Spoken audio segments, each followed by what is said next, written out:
The unique characteristic of the present situation, and also great importance of the new treaty, is determined by the fact that, in contrast to what most people would think, we have not had a strategic arms control treaty for 20 years.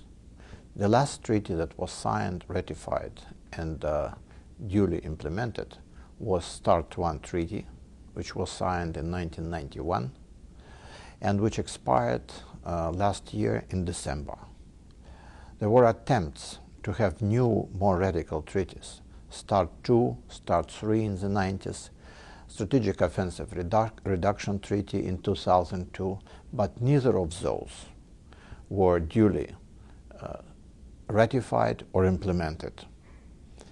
And that had very bad consequences, because START I Treaty, which was a great treaty for its own time, continued into 20 years period after the end of Cold War, during which time we could have much more radical agreements, since Cold War was no longer with us. START I was elaborated during the final period of Cold War and certainly reflected huge arsenals of that time, which numbered altogether for the Soviet Union and the United States around 22,000 of nuclear warheads only on strategic forces.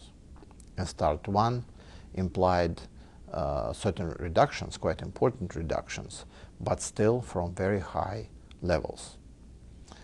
And strategic professional communities that existed both in the Soviet Union and in the United States during the 20-year interval started to dissolve, to disappear and disintegrate.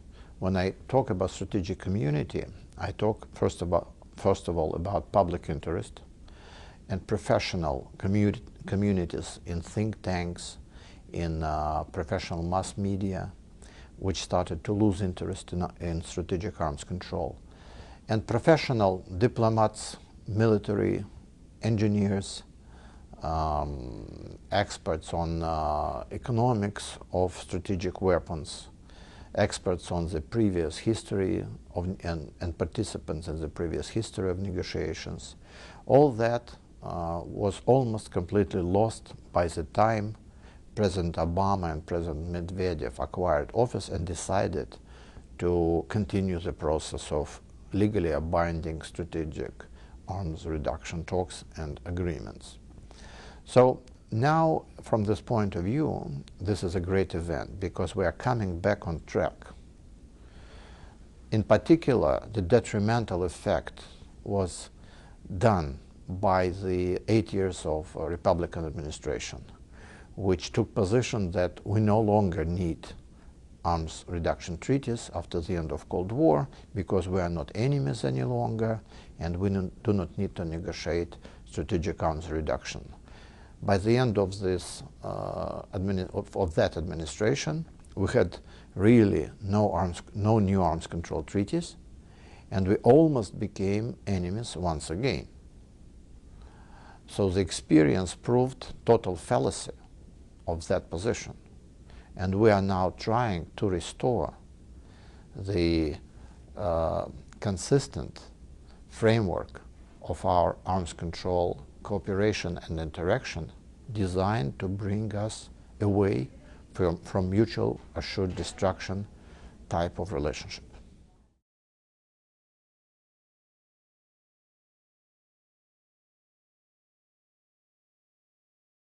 By sheer numbers, this deal may not be as impressive as previous treaties.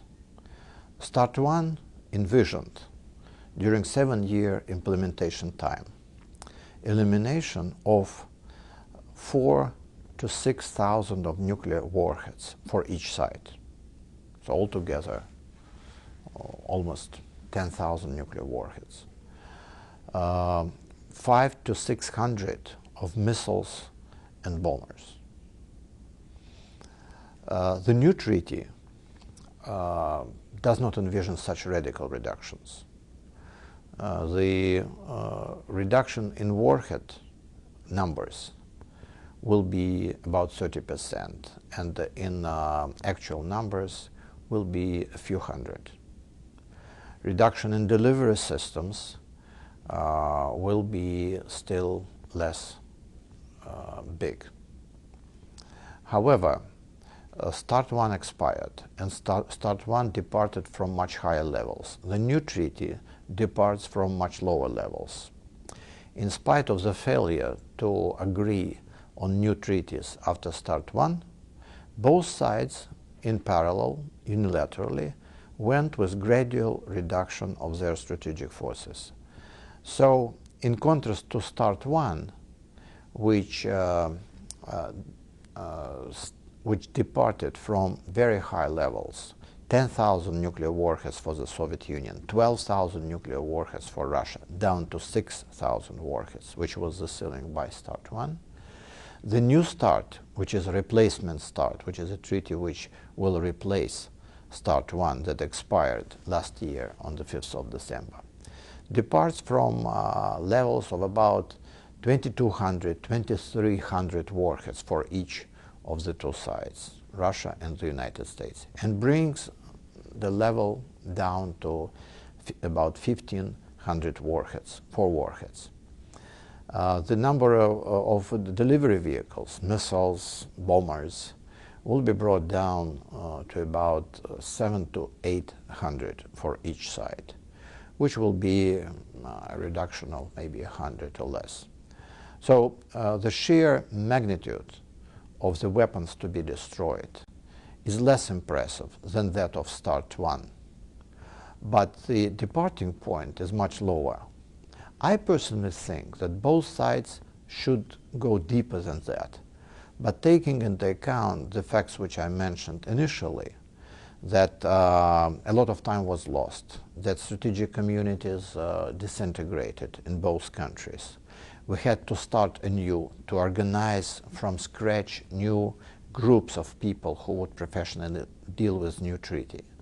And the very compressed time schedule, the new treaty may be considered quite an impressive and important achievement. Start 1 took 3 years of intensive, round-the-clock, round-the-year negotiations.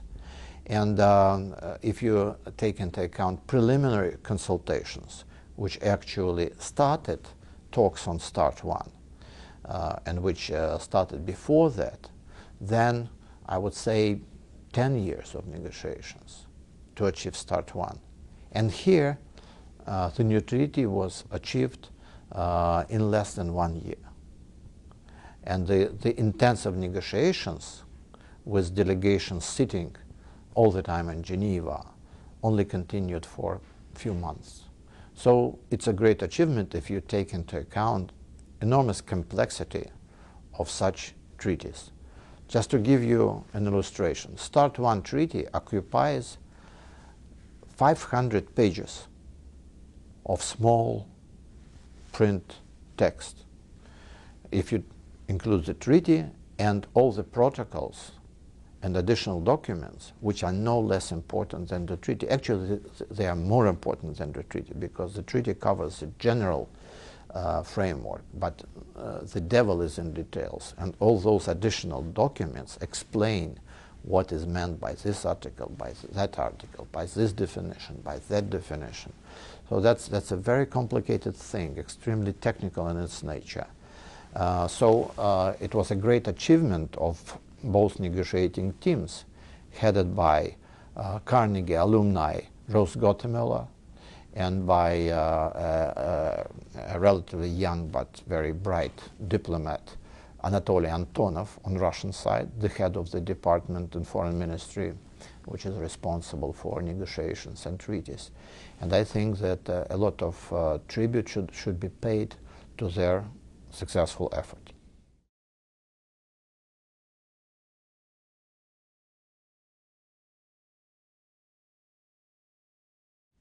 Well, in Russia, there will be a very strong opposition to the treaty. That is easily predictable. And the campaign against the new treaty already started. Nobody has seen the treaty, But many people in the professional community, military, civilians, experts on strategy, arms control, weapon systems, have a lot of information on what has been going on in Geneva. Besides, interestingly enough, in Russia, all of a sudden, during the recent months, a very aggressive campaign was launched against START 1 treaty, which expired last year. One would think that's ridiculous. The treaty served for 20 years and expired, and all of a sudden this campaign against virtually the dead treaty. But the fact is that that is the first salvo of the forthcoming very strong campaign against the new START treaty. And the departing point or assumption of the critics is that the previous treaty was detrimental to Russian security, and the new treaty, which contains much more concessions of Russia to the United States, will be still more detrimental. There are several points on which the opposition would target their most aggressive attacks. One is ballistic missile defense. That there is no certainty in Russia about the future prospects of American ballistic missile defense. And the new treaty mentioning interaction of offensive and defensive arms in no way limits the United States legally in their development of various ballistic missile defense systems. So Russian agreement to go for lower, much lower levels of strategic offensive forces would make Russian deterrent less credible, because American ballistic missile defense in the future can or would be able to degrade Russian second strike retaliatory capability, which is the basis for nuclear deterrence and national security for both sides.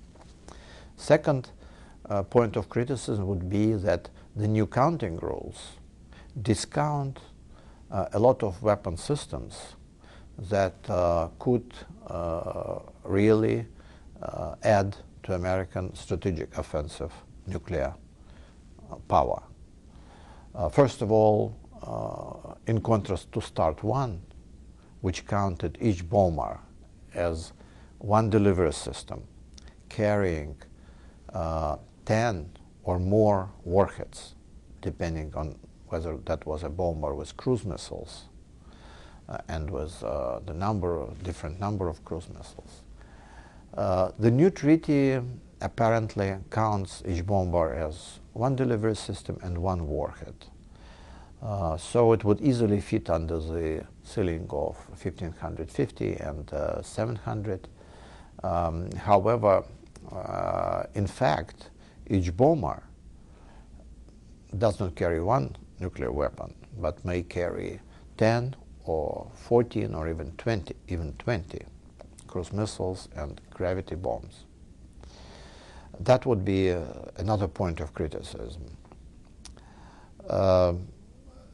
According to the new treaty, only nuclear warheads actually deployed on missiles would be counted, not the maximum number missile can carry according to its previous tests. The United States is planning to reduce the number of warheads partially through removing some warheads from missile nose cones and leaving other warheads, and removing warheads to storage facilities. Nobody knows what would happen with warheads afterwards, and in arms control we've never been able to agree on actual warhead elimination.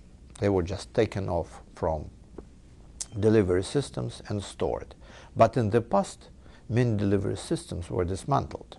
So who cared about warheads? There was no way to return them back. With the new treaty, it may be different, because, for instance, a Trident submarine-based ballistic missile can carry 8 warheads, and was tested with 8 warheads each missile. In order to fit under 1550 ceiling on warheads, United States are permitted to remove from each missile 4 or 5 or even 6 warheads or even 7 warheads, whatever they decide, and to leave missile with 1 or 2 or 3 warheads and count this missile as carrying 2 or 3 warheads. And Russian inspectors would be able to come and really count them from time to time. However, the United States would acquire in this way a substantial upload capability. That is, if the United States sometime decide to withdraw from New START treaty, like they withdrew from ABM treaty in 2002, they would be able to return warheads from storages back to missiles. And this way, within a relatively short period of time, several months probably at most, to build up their strategic warhead arsenal by several thousand warheads. And that relates not only to Trident sea-based ballistic missiles, but also to Minuteman III land-based missiles, which can carry 3 warheads, but many of them would be changed to carry 1 or 2 warheads. So that would be a Russian concern. Russian strategic forces are different from the United States. We cannot support present force for another 10 years. United States can easily support the present force for another 10 or even 20 years. Russian systems become obsolete. They are withdrawn in massive numbers, in series. Every year we withdraw hundreds of missiles. And the new ones which are being introduced are introduced at a very slow rate. Those which are being withdrawn were introduced in the 80s and 90s of the previous century, and in particular in the 80s they were deployed in huge numbers at very high rate. That helped Russia to build up its forces very quickly to match United States build-up of that time. That was the time of Cold War. But now Russia is paying for that, because the rate at which those systems were introduced is the rate with which those systems are becoming physically, technically obsolete and cannot be maintained safely in service any longer. After several extensions of service lifetime of those missiles, now finally they have to be withdrawn. But the new ones are introduced at very small numbers. For instance, last year Russia introduced only 12 strategic ballistic missiles, both land-based and sea-based. So, like in a classic school textbook example about the swimming pool from which water goes out by one tube and comes in by another tube, you can imagine what is happening with Russian strategic forces. Water is going out through a very wide tube and coming in a very tiny trickle through a narrow tube, and so the level of the water goes down very quickly. The new systems that Russia is introducing are introduced with the maximum number of warheads the systems can carry. Some of the new missiles carry 1 warhead, others carry maybe 3 warheads, still others will carry 4 or 6, but since there will be very few of those missiles introduced each year, the overall number of warheads will be lower, much lower than the present number. But there will be no space on those missiles to build up those forces. Even though Russia will remove a lot of warheads from the missiles which are being dismantled because they are obsolete, those warheads will be put in storage and there will be nowhere to return them, because the new ones will be introduced in small numbers and will be carrying maximum number of warheads that they can carry. So Russia, there is a big disparity in this built-up capacity. Russians, in principle, Russian people and Russian political community does not trust Americans, in particular after the United States withdrew from the ABM treaty. The United States did not violate ABM treaty. It had the right to withdraw. But for Russia, that was a shock. That was for the first time that a superpower withdrew from the Arms Control Treaty. So many Russians in political elite, mass media, do not trust Americans. Russian professionals trust Americans. They do not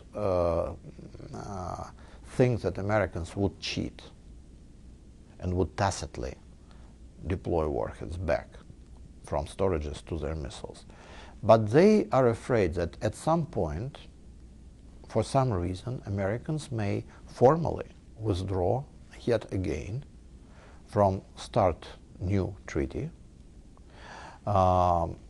because every treaty of that type has a special article provision which permits each party to the treaty to withdraw with certain advance warning in case extraordinary events made provisions of the treaty incompatible with the supreme national interests of security. That's the standard formula which was there always in all the preceding treaties and will be in the new one.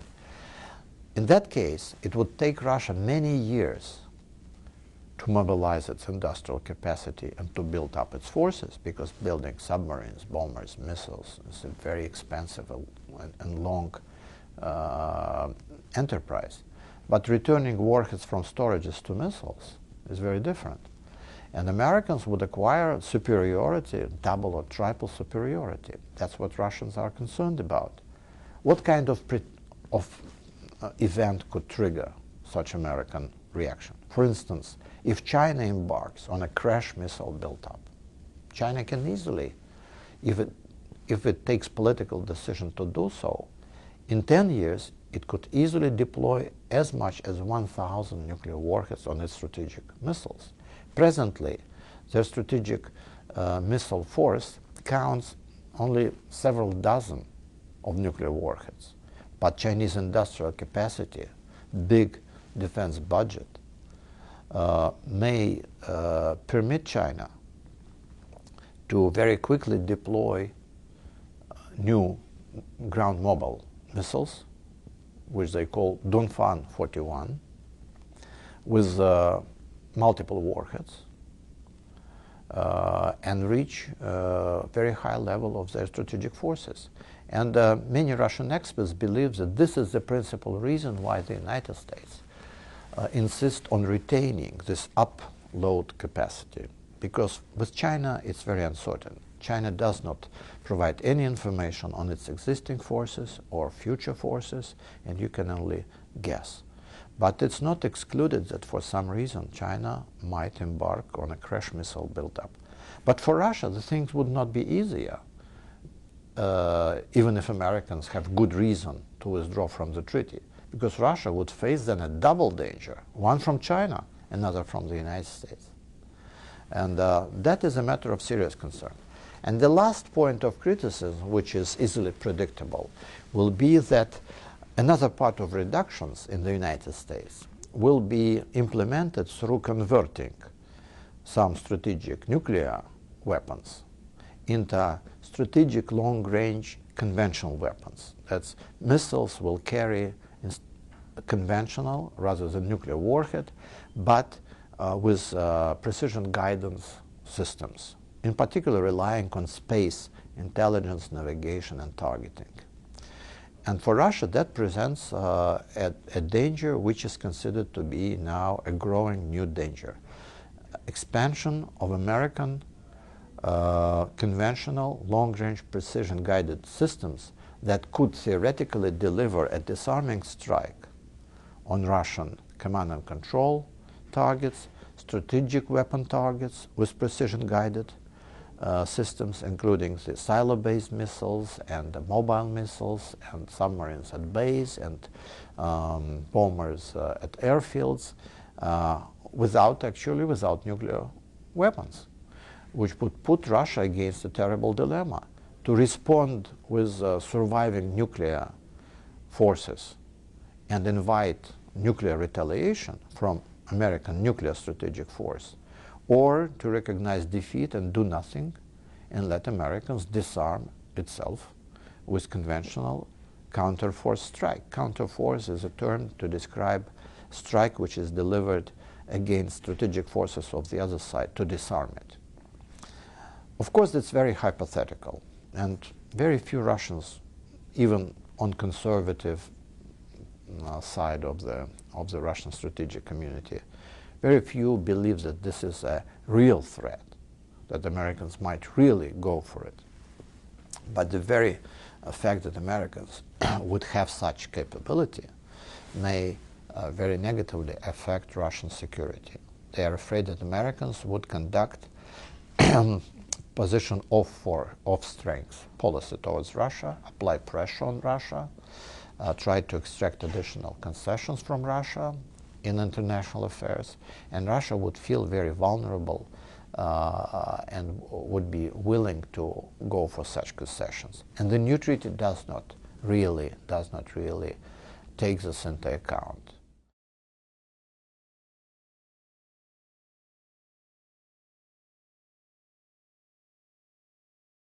In principle, two main reasons. One is that we could not submit a treaty without the predominant technical part being ready, because as I mentioned, the devil is always in details. And you can say this particular ceiling, 1550 for nuclear warheads. But then, in order to understand what this ceiling means, you have to agree how many warheads are counted for each type of missile, how many missiles are counted for each type of platform, that's submarine. What about non-deployed missiles? What about non-deployed launchers? When those launchers and missiles are to be counted, because strategic weapons live a very long cycle of life, research, development, testing, and manufacturing, and they enter service, and then they go out of service. And you have to very clearly define at what particular stage of the launcher construction and missile construction this weapon is included under the ceiling, and whether it's included with existing warheads or with the maximum number of warheads the weapon was tested with or can carry, and how you verify this maximum number, in which way. Here's a telemetry dispute that everybody now knows. This term comes into the play.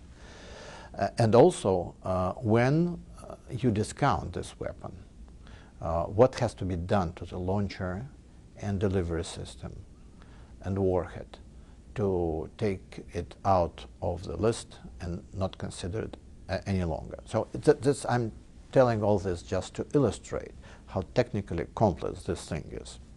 As far as we know, even by the time of signing of the treaty, not all technical documents will be finished, in particular on inspections, because when both sides agree on inspections, they have to agree on a very tiny detail, including how many people come to inspect this particular base or a missile, what kind of equipment they are permitted to carry with themselves, how close they are permitted to come to observe particular missile, what kind of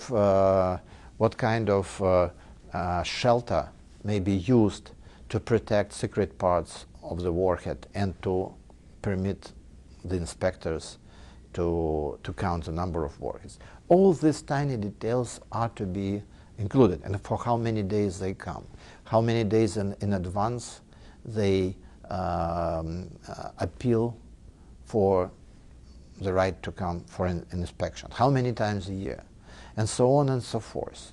Some people joke that even the kind of food and drinks that they can carry with themselves is to be included into those technical documents. So finalizing that part will still take some additional time, but that will not require any kind of political solution. It's purely technical. With respect to the bulk of the treaty itself, the text of the treaty, and the definitions, the principal definitions, the principal common understandings, that will be ready by the time of signing of the treaty. However, it took more time than initially was understood.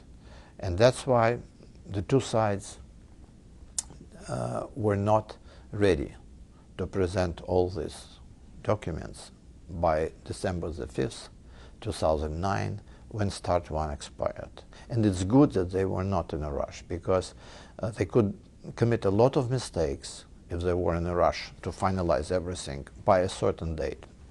And that would become target for opposition during ratification, both in the United States Senate and in Russian Parliament. And what can be worse for the negotiators and for the executive leaders than to be accused that for the symbolic goal of signing the treaty on the day of its expiration, they committed a lot of technical mistakes. That could put under doubt credibility of the treaties as a whole.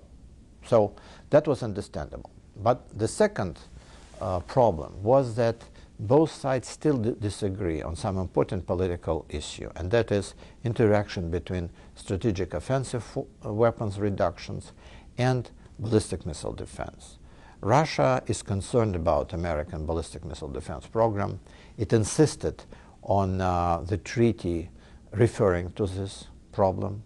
Russia would like to see much more tangible commitments of the United States, either to limit its ballistic missile defense program or to consult with Russia and do a joint defense so that Russia is not concerned about its strategic deterrent capability. And that kind of disagreement persisted and probably prolonged the technical work, because otherwise political leaders could tell their diplomats and technical experts to be finished by a certain date. Maybe not December 5th, but maybe a month in addition to the excuse me, to the time of to the time required for the negotiation. However, this major disagreement persisted, and American declared plans of deployment of theater ballistic missile defense in Romania and on ships. Created yet another wave of concern in Russia. The wave went down after President Obama's decision to cancel the plan for early deployment of strategic ballistic missile interceptors in Poland and a big ballistic missile defense radar in Czechia. But then, with other programs, other plans, the concern came back to Russia.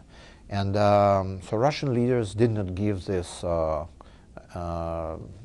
directive to their negotiators to work round the clock and be finished sooner, because political bargaining on ballistic missile defense and the way it should be mentioned in the treaty continued for a long time. And the American side was willing to show that it will not compromise on some principal things.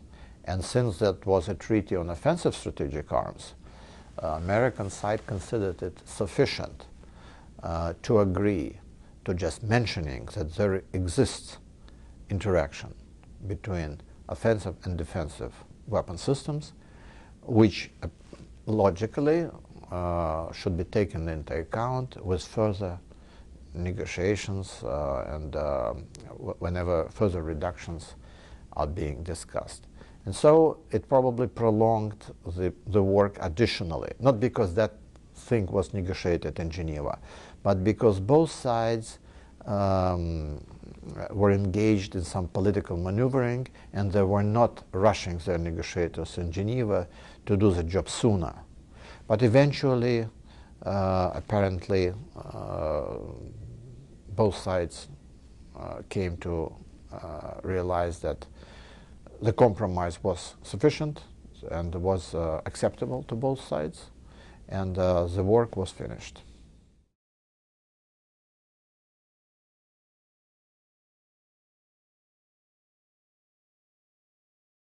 Certainly, the fact that the two sides were able, in such a short time, less than a year, to elaborate a very complicated new document, essential to the core of their national security, is a very good sign that there is a real intention to go for a reset of our relationship. And the fact that it will be signed in Prague clearly will be very important.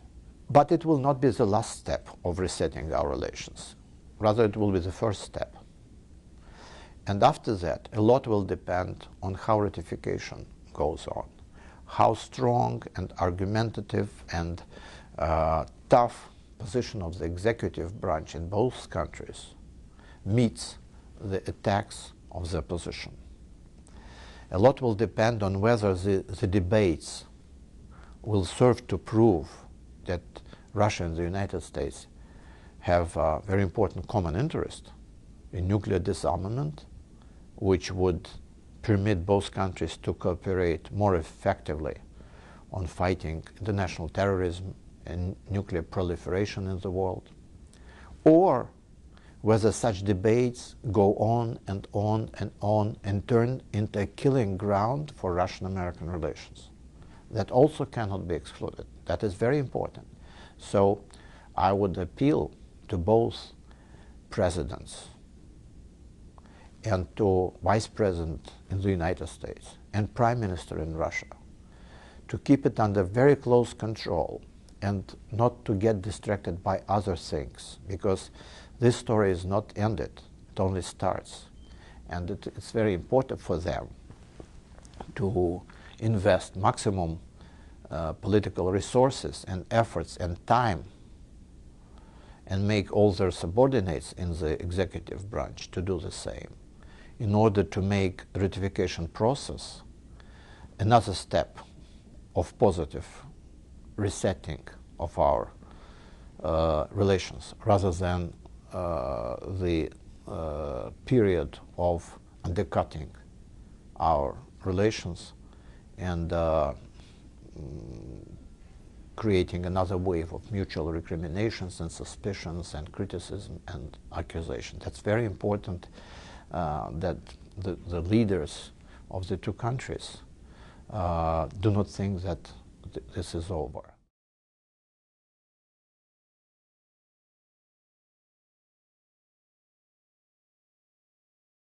In Russia, we are facing big debates, and certainly in contrast to Senate in the United States. In Russia, the ruling party, which is called United Russia, commands a majority in both chambers of parliament. And in Russia, we ratify treaties by simple majority. But whether this ruling party will take decision to vote in favor or not will largely depend on the debates. And not only because the party will follow the debates, but also because President Putin, who is the political leader of this ruling party, the prime minister, also will follow the debates. And if the debates are very sharp and the attacks on new treaty are very aggressive and determine public opinion, Putin may hesitate to give directive to the ruling party to vote for ratification. Nobody knows whether Putin would run again for presidency in the year 2012, but if he plans to do that, I think he would have serious consideration of whether going against overwhelming public opinion on this particular most important foreign policy issue would be conducive to his campaign at presidential elections in 2012. So in Russia, situation is different from the United States. I would say our political situation is very typical Russian political situation. It's not formal. Opposition loyal party or party of the president, and the number of votes you have to collect. In Russia, it's more complicated, but nonetheless, the debates in Russia would be no less severe than in the United States.